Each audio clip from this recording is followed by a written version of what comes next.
Assalamualaikum warahmatullahi wabarakatuh. Alhamdulillah wassalatu wassalamu ala Rasulillah. Segala puji bagi Allah Subhanahu wa taala atas segala nikmatnya. Juga salawat dan taslim kepada Nabi besar Muhammad sallallahu alaihi wasallam sebagaimana Allah telah memerintahkannya kepada kita. Melanjutkan bahasan kita dosa-dosa besar, saudara seiman, dan malam ini kita masuk dosa besar ke-45, masalah mengadu domba. Sebenarnya istilah mengadu domba ini digunakan dalam bahasa kita Indonesia.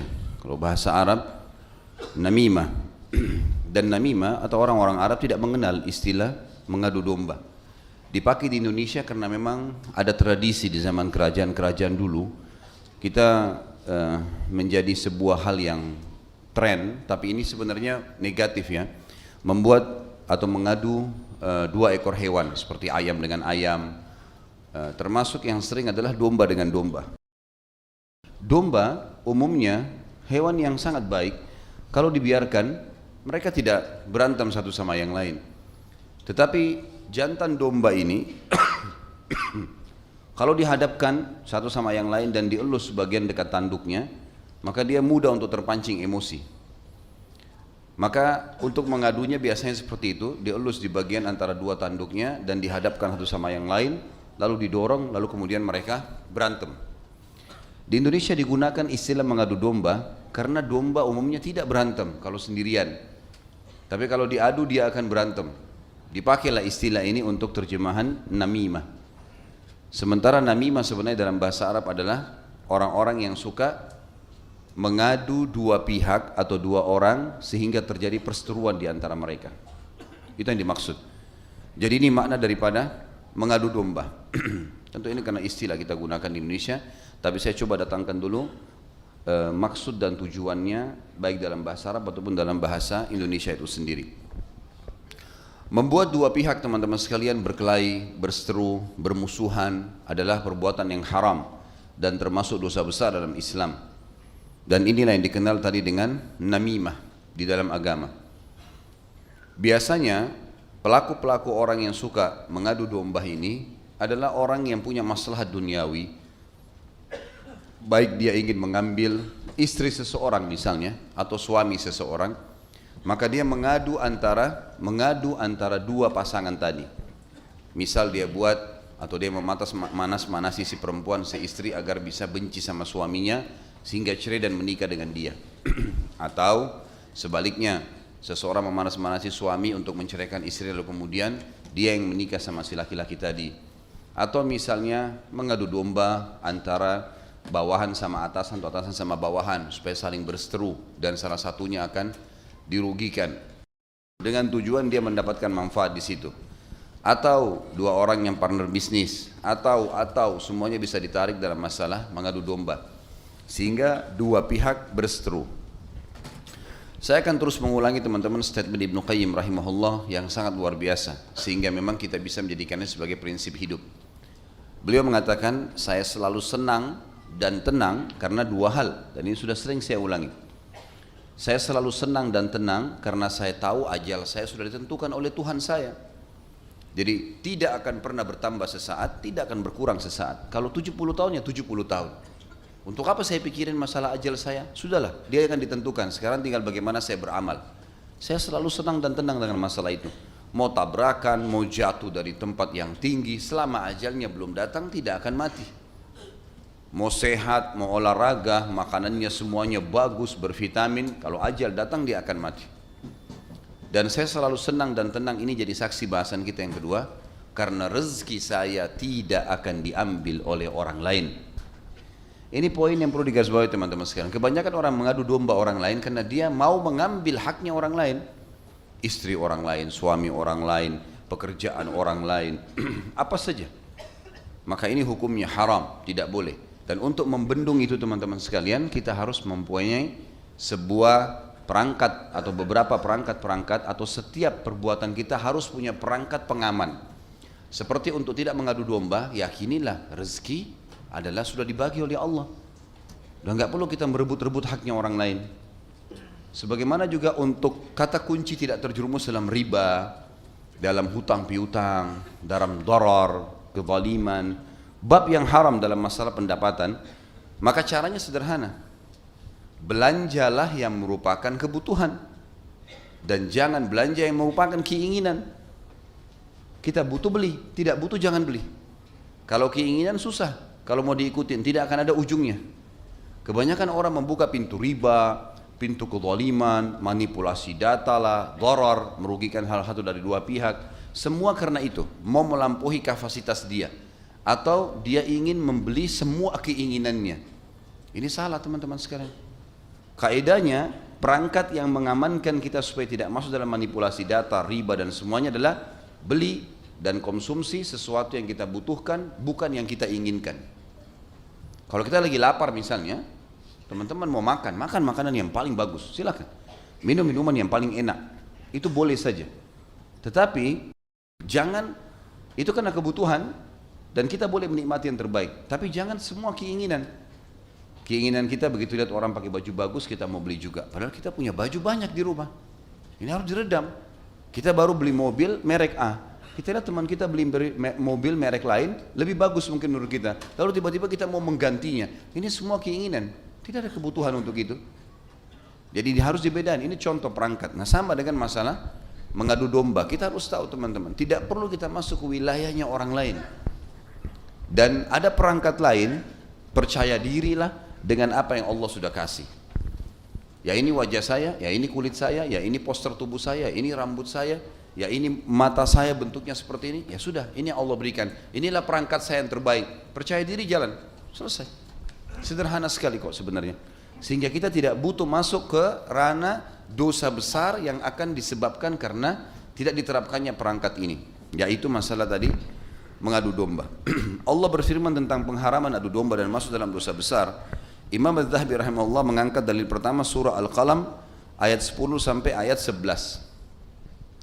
A'udzu billahi minasyaitonir rajim wa la tuti' kull hallafin mahin hammazim masya'im binamim. Dan janganlah kamu ikuti setiap orang yang banyak bersumpah lagi hina. Kalau ada orang sedikit-sedikit demi Allah, demi Allah, demi Allah jangan jadikan teman. Atau saya sumpah, saya sumpah. Kadang-kadang cuma ditanya sebentar, kamu makan siang di mana? Sumpah saya tadi makan di rumah makan Padang. Enggak ada hubungannya dengan sumpah di situ. Untuk apa? Apa saja sumpah, apa saja sumpah. Ini enggak bisa jadi sahabat. Allah yang larang loh ya. Jangan ikutin, jangan jadikan teman, jangan bersahabat. Jangan ikuti setiap orang yang banyak bersumpah sehingga dia jadi hina. Yang banyak mencelah dan kian kemari menghabur fitnah atau namimah, mengadu domba orang lain. Kalau kita berteman dengan seseorang dari awal pergaulan teman-teman, dia udah cerita tentang keburukan tempat kerjanya, keburukan kendaraannya, keburukan istrinya atau suaminya. Ini dari awal antum nggak layak jadikan sahabat nih. Kalau kita baru kenalan sudah cerita segala macam yang berdekatan dengan dia, bagaimana kita nantinya? Ini makna daripada ayat. Jangan pernah jadikan sahabat-sahabat orang seperti ini. Dan makna ini teman-teman, kalau disuruh jauhi berarti adalah dosa. Karena Allah suruh jauhi orang-orang yang seperti itu supaya kita tidak menjadi seperti mereka. Juga dalam hadis Bukhari Muslim, Nabi kita Muhammad SAW bersabda, "La yadkhulul jannata nammam." Tidak akan pernah masuk surga orang yang gemar menyebar adu domba, merusak hubungan antara dua orang. Ini tidak akan masuk surga, maksudnya selama dia belum bertaubat dan meninggal dunia. Artinya ini bobot berat, dosanya berat sehingga pasti membuatnya disiksa dulu di neraka. Juga Nabi SAW pernah melewati dua buah kuburan lalu bersabda dalam hadis Bukhari Muslim juga, berhenti dekat kuburan tersebut lalu beliau bersabda, "Innahuma la yu'adzaban wa ma yu'adzabani fi kabir, amma ahaduhuma fakana yamshi bin namimah wa amma al-akhar fakana la yastatiru bin bauli." Sesungguhnya kedua orang penghuni kuburan ini tengah disiksa dan mereka berdua tidaklah diazab karena hal yang besar. Ada riwayat Tirmidzi berbunyi, tetapi itu adalah dosa besar. Dua-dua ini akan disebutkan. Adapun salah seorang di antara keduanya adalah karena menyebar adu domba, suka menyebarkan fitnah di antara dua orang sehingga berantem ribut dan dia merasa ada maslahat yang dia bisa dapatkan di situ sehingga dia mengadu dua pihak ini. Sedangkan yang lain adalah tidak menjaga dirinya dari kencingnya. Maknanya tidak sempurna ceboknya atau memang menyebar di sana sini sehingga kepercik di pakaiannya dan dia tahu sebenarnya itu jadi penyebab, gitu kan? atau sengaja memang tidak menyelesaikan kencing itu sendiri, sehingga pada saat dia menutup celananya dan dia sholat memang masih ada tetesan-tetesan najis di situ. Ini masuk semua dalam makna dia tidak menjaga diri dari kencingnya. Tapi saksi bahasan kita yang pertama adalah orang yang namimah, mengadu domba orang lain. Rasulullah SAW juga bersabda, menyebutkan kepada kita, bisa dilihat kalau yang pegang buku untuk di footnote di bawah, ada la yadkhulul jannata qattat, tidak akan masuk surga orang-orang yang menyebar omongan yang bisa merusak. Omongan yang bisa merusak masuk dalam masalah adu domba, apa saja. Sementara kita disuruh tutupin aib seorang muslim, dia salah dalam omongan, kita tutupi, nasihatin, gitu kan? Bukan dengan cara malah kita menyebarkan kesalahan tersebut. Juga dalam riwayat Imam Muslim, la yadkhulul jannata namam, tidak akan masuk surga pengadu domba itu sendiri. Hadis Nabi SAW juga yang lain, tajidu min syirarin nasi dzal wajhaini huwa alladhi ya'ti haula'i biwajh wa haula'i biwajh. Cirinya orang yang suka adu domba adalah, kata Nabi SAW, engkau akan temukan manusia yang paling jahat, tidak layak jadi teman, tidak layak jadi pasangan hidup, tidak layak jadi partner bisnis, tidak layak berinteraksi dengan dia, adalah orang yang memiliki dua wajah. Dia datang kepada yang ini dengan satu wajah dan datang dengan yang lainnya dengan wajah yang lain.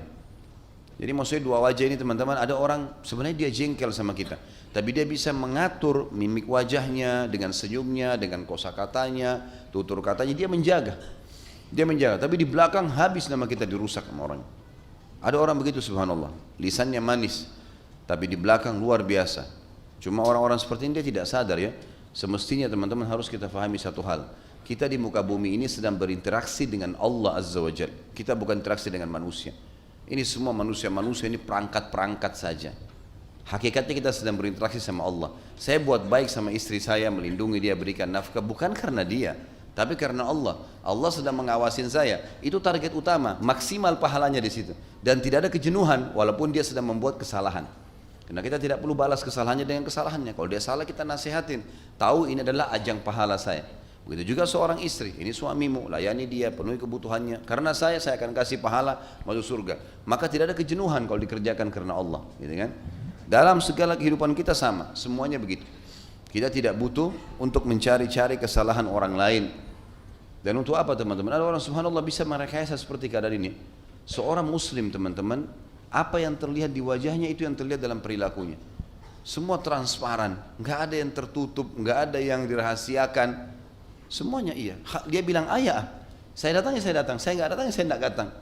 Clear semuanya, nggak ada yang samar-samar gitu. Ini halal-halal, ini haram-haram. Jadi nggak ada sesuatu yang butuh samar. Kita nggak jelas ngomongannya ke arahnya mana. Nggak. Orang muslim tidak ada seperti itu. Karena dia tahu Allah sedang mengawasi dia. Dia boleh nggak? Jangan, iya baiklah, tapi sebenarnya dia nggak suka, dia nggak mau. Akhirnya dia nggak penuhi haknya saudaranya. Enggak, jangan. Harus penuhi ini. Juga dalam hadis Nabi SAW untuk lafaz lain berbunyi riwayat Bukhari Muslim, tajidu syiraran nasi dzal wajhain. Engkau akan mendapatkan orang yang paling jahat adalah orang yang bermuka dua. Di dalam riwayat Abu Daud, baginda Nabi SAW juga menyampaikan, la yuballighuni ahadun an ashabi syai'a fa inni uhibbu an akhruja ilaihim wa ana salimus sadr. Beliau berkata kepada para sahabat setiap kali mau pisah habis Isya, beliau kasih wasiat kepada para sahabat, mulai besok jangan seseorang menyampaikan sesuatu kepadaku tentang para sahabatku, karena aku suka sekali keluar menemui mereka dalam keadaan hatiku selamat dari prasangka-prasangka. Jadi tidak usah ceritain orang teman-teman. Ada aib, nasihatin, tutupin aib tersebut. Bedakan antara menutupi aib seorang muslim, kekurangan fisiknya, kosakatanya kurang teratur, mungkin ada kesalahan yang atau aib dalam fisiknya atau dalam perilakunya yang mungkin masih bisa dinasihatin, bukan kriminal. Itu tutupin. Jangan tarik ini teman-teman ke masalah kriminal. Apakah saya harus tutupin seorang muslim yang mau berbuat kejahatan karena saya anggap perlu saya tutupin aibnya? Enggak tentunya. Justru ini masuk dalam masalah hadis Nabi SAW, unsur akhaka zaliman aw madluma. Tolonglah saudaramu dalam keadaan dia berbuat zalim atau dia terzalimi.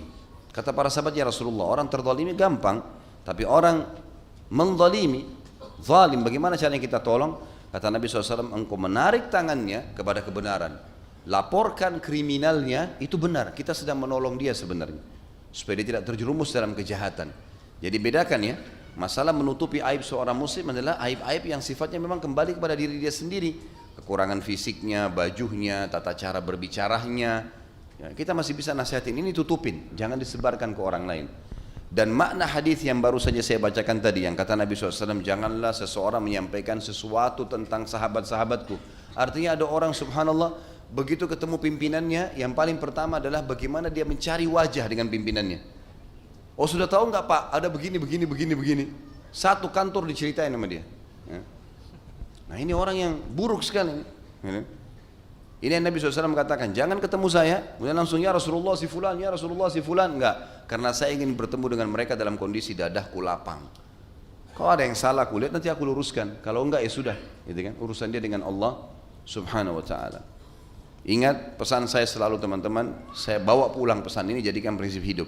Bawalah ke akhirat dua hal dan jangan bawa dua hal. Selalu pegang itu. Bawalah ke akhirat amal saleh yang memberatkan timbangan amal dan teman-teman saleh. Sekarang detik ini ke depan semua teman saya harus yang saleh, lebih saleh dari saya malah. Dan amal saleh. Habis sholat apalagi? Zikir, habis zikir baca Quran, apalagi dengar ilmu. Pokoknya dari ibadah ke ibadah, jangan diam. Jangan diam, terus isi dengan ibadah-ibadah. Terutama zikrullah, teman-teman, lisan. Di Jakarta ini sering kita macet, ya. Jangan diam teman-teman sekalian. Zikrullah, baca sesuatu manfaatnya banyak. La haula wala quwata illa billah, astaghfirullah, ya, subhanallah, alhamdulillah, wala ilallah, Allahu akbar. Banyak yang kita bisa baca, gitu.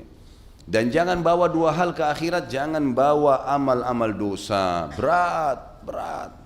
Pembersihannya di akhirat tidak bisa dengan istighfar. Di sini antum masih bisa istighfar, tinggal nangis sama Allah bersih. Di akhirat nggak bisa. Harus ada yang tolong syafaat atau kita dibakar dulu di neraka baru selamat. Berat, jangan bawa amal dosa. Untuk apa? Dan jangan bawa musuh-musuh. Nah ini orang suka adu domba, suka fitnah, suka ghibah, setiap hari cari musuh. Untuk apa ini? Berat teman-teman.